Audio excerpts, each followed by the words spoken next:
Hey guys, Redneck Mini 14 here, and this is my tax return, or at least about half of it.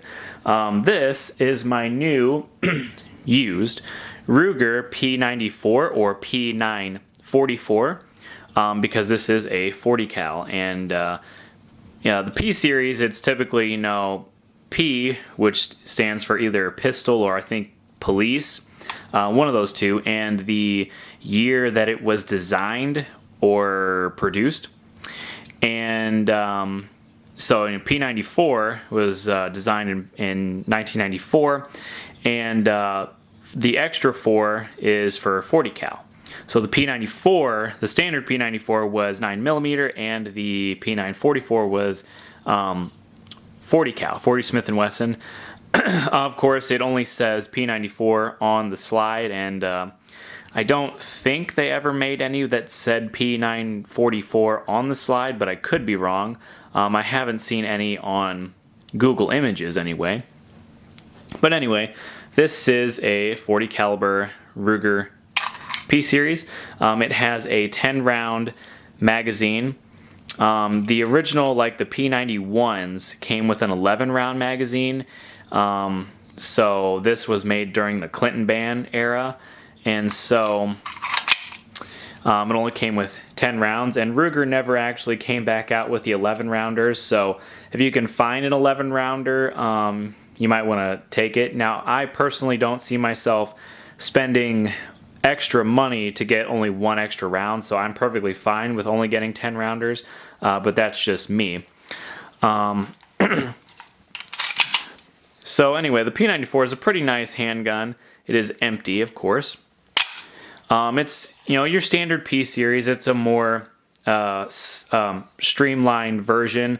So the P89s, P85s, P90s, all those had a 4.5-inch barrel and a longer tapered slide. And then when they came out with the P93 and the P94, they shortened the barrel. This is a 4.2-inch barrel. The P93 was a 4-inch barrel.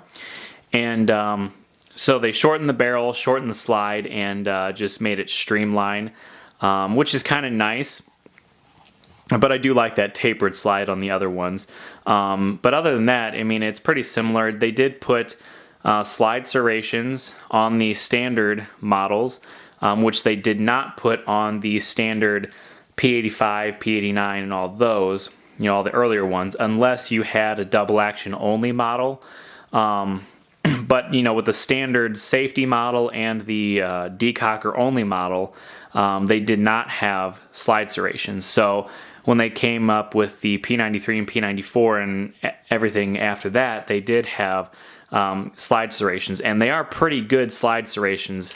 If you ask me, they give you a lot of grip. This is the standard safety decocker model, so it does have a safety. I honestly don't really care if it's a safety model or a safety decocker model, or I'm sorry, I don't care if it's a safety decocker model or a decocker only model. The only ones I don't particularly care for are the double action only models. That's just my opinion. They did change the grips to a more waffle pattern on these newer ones.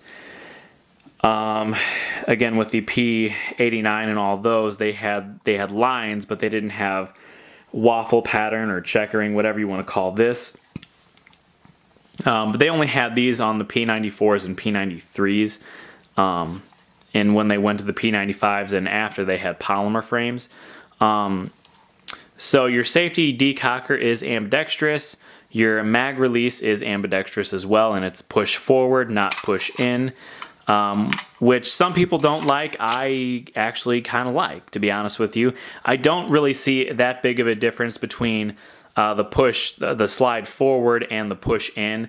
If you ask me, that's pretty much the same maneuver. So I've never had an issue with it. Some people claim that they have issues getting used to this. Trust me, this is pretty easy to get used to. It's way similar to a push-in than, you know, the paddle type like you see on H&Ks and Walthers, or the heel release, which is kind of a pain, or the like some of the older Berettas where they have the button down here, which I think they also might call a heel release. This is pretty similar to a standard mag release, so that's not a big deal.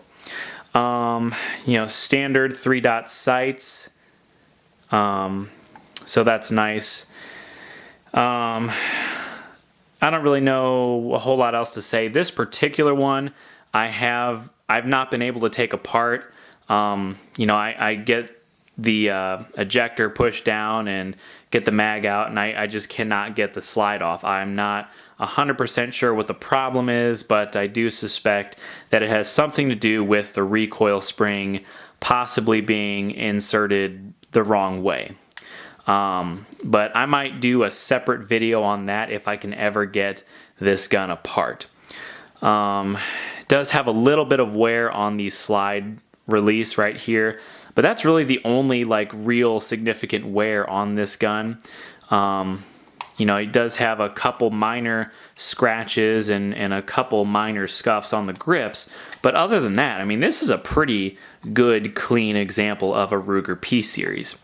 And I only paid $325 for this, plus shipping and FFL fees. But, you know, $325 for a good, clean, reliable handgun. And, you know, what more can you ask for? I have been wanting a 40 cal for a while just so I can have one. I do see the, kind of the need to have guns in other calibers just in case there is a run on ammo and you can't get 9mm or you can't get 45. Typically you can find 40 more often than either of those calibers, so it is nice to have another gun that takes another caliber in case you need it. Now, this isn't going to be my primary gun, you know, or my go-to handgun that is reserved for my P89s, but you know, this is a pretty good second or third, I guess. But anyway, so far I really like this pistol. I haven't shot it yet. I don't want to shoot it until I can actually get it apart and know that I can get it apart to clean it after I shoot it, just because I want to be able to clean it after I shoot it. But other than that, I mean, it's a pretty good gun so far, and I can't wait to get it out to the range. I just wish I could get it apart. So anyway, subscribe to my channel, like me on Facebook. I'm Redneck Mini 14, and until next time, be safe.